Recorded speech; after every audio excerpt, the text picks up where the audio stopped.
లేదు ఇదంతా మేము చేసింది చక్కడమే అన్నప్పుడు గౌరవ ముఖ్యమంత్రి గారిని కలిసినప్పుడు కానీ ఒక మిలిటరీ అధికారి ప్రతిసారి నేను ఒక పోలీసు స్థాయిలో ఉన్న వ్యక్తి యొక్క కుమారుడు అని చెప్పుకునే పవన్ కళ్యాణ్ గారు ఒక సైనికుడిగా పనిచేసిన వాళ్ళ నాన్నగారు డబ్బులతో రిటైర్ అయిన డబ్బులతో ల్యాండ్ కొనుక్కున్నాడు ఆయన ఇంకో అతను సైనికుడిగా రిటైర్ అయిన ఉన్నాడు. అలాంటి వాళ్ళు ఒక మానసిక సంఘర్షణ ఇవన్నీ చూసి వీళ్ళందరూ ఇంకా జనాల్లోకి రావాల్సిన టైం వచ్చింది అని చెప్పి జనాల్లోకి రావాల్సిన టైం ఇప్పుడే ఆల్రెడీ వచ్చి ఉన్నారు వాళ్ళు జనాల్లోనే ఉన్నారు. కొడాలి నాని గారు వంశీ గారు వీళ్ళందరూ ఆలేరండి కడాలి నాని వంశీతున్న పార్టీ అంటే 11 బదులు 175 గెలిచారు 150 గెలిచారు ఎందుకు అంటే అన్ని నియోజకవర్గాలు యాక్టివ్ ఉన్నారా వీళ్ళిద్దరితో ఏమవుతుంది వాళ్ళు జబ్బు పడిపోయి ఇంట్లో ఉన్నారు కొనుక్కు రోగం పట్టుకుని వాళ్ళు వచ్చి ఆల్రెడీ చేస్తారు ముందు రోగాలు తగ్గించుకుని వాళ్ళు ఆరోగ్య స్థితులు మెరుగుపరుచుకుంటే తర్వాత మాడొచ్చు వాళ్ళు ఏమైనా వాళ్ళ వెనకాతలు మాడారు ముందుకు మాడారు అనుకుని ఈ రోజు దాకా కాలక్షేపం చేస్తారు. నియోజకవర్గాల్లో స్థానికత ఎలా పట్టు సాధించుకుంటారో ఇట్లన్నింటి మీద మాడాలి.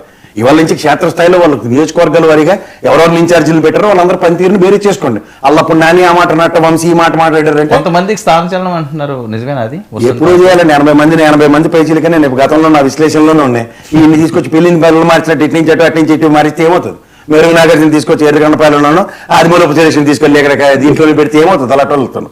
అలాంటి ఏం కాదని విషయం తెలిసిన తర్వాత ఈ రోజు ఏ విధంగా ప్రక్షాళించుకుంటారో వాళ్ళ పార్టీ నిర్ణయాలు అది అధినేత మీద తీసుకున్న నిర్ణయాలు అనలిస్ట్ గా నన్ను కూర్చుని మార్చాలి అని నేను ఖచ్చితంగా చెప్తున్నా మార్చాలి అని. ఇక్కడ బీఆర్ఎస్ పార్టీకి కూడా అదే చెప్పాను 80 పైచీలకే మార్చాలి స్థానికంగా.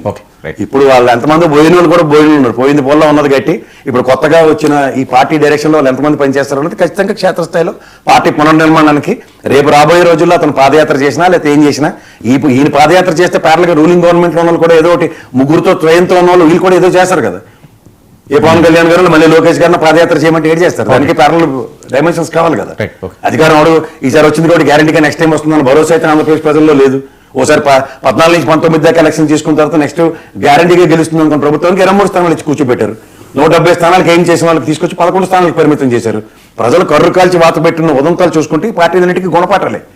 తదనంతర పరిణామం వల్ల ఇవాళ మేము గెలిచాం దీనివల్ల ఏమవుతుంది అని చెప్పిన తర్వాత ఇవాళ కలెక్టర్ కాన్ఫరెన్స్ నుంచి చూసుకోండి గౌరవ చంద్రబాబు గారు నేను కూడా మిస్లీడ్ అవుతున్నాను క్షేత్రస్థాయిలో నేను చేసినవన్నీ ఆయన దగ్గర ప్రజా వ్యతిరేకతని ప్రజా ప్రతిస్పందని కలెక్టర్ కాన్ఫరెన్స్ లో ఆయన అడ్రస్ చేసిన ఉదంతం చూడండి. ఆయనకే తెలుస్తున్నాయి పారామీటర్స్ రీడింగ్స్. ప్రభుత్వం గుడ్ గవర్నెన్స్ అనే ఆస్పెక్ట్ లో ప్రజల దగ్గరికి వెళ్తున్నప్పుడు ప్రజల యొక్క ప్రతిస్పందన ప్రభుత్వానికి వ్యతిరేకంగా ఉందో అనుగుణంగా ఉన్న దగ్గర ఇట్స్ ఎ ఫెయిల్యూర్ అని గౌరవ ముఖ్యమంత్రి గారు అడ్మిట్ చేసిన తర్వాత 19 నెలల పరిపాలనలో నేను మీరు వచ్చి వేసాలు పోతే నేనేం చేయాలి? సుజాత గారు వినిపిస్తుందండి. ఓకే సుజాత గారు ఏంటి చాలా మంది యాక్టివ్ అవుతున్నట్టున్నారు. వర్మ గారు నమస్తే అండి. మీరు ఇచ్చినటువంటి ఉపోద్ఘాతం ఏదైతే ఉందో దాని గురించి తర్వాత మాట్లాడుకుందాం.